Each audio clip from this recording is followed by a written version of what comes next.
Dr. Jekyll and Mr. Hyde, when a good man releases his evil side. Mr. Hyde and Dr. Jekyll, who are the characters when the dust settles? Nearly a year later, London was startled by a crime of singular ferocity, rendered all the more notable by the high position of the victim. The details were few and startling.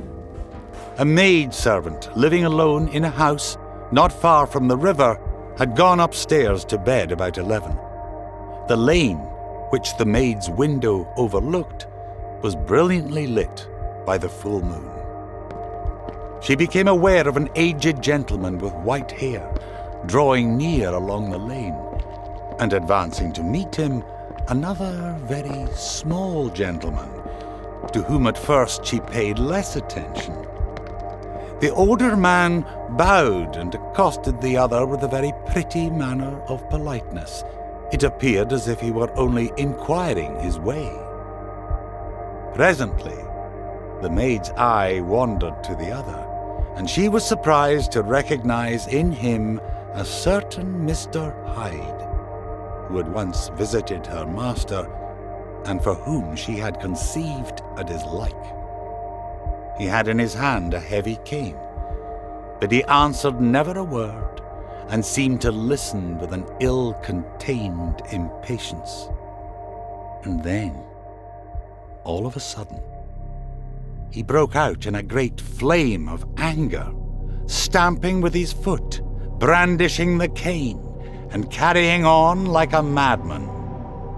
The old gentleman took a step back, with the air of one very much surprised and a trifle hurt.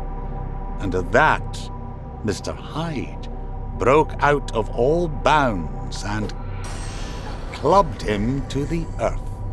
And next moment, with ape-like fury, he was trampling his victim underfoot and hailing down a storm of blows, under which the bones were audibly shattered. At the horror of these sights and sounds, the maid fainted. It was 2:00 when she came to and called for the police.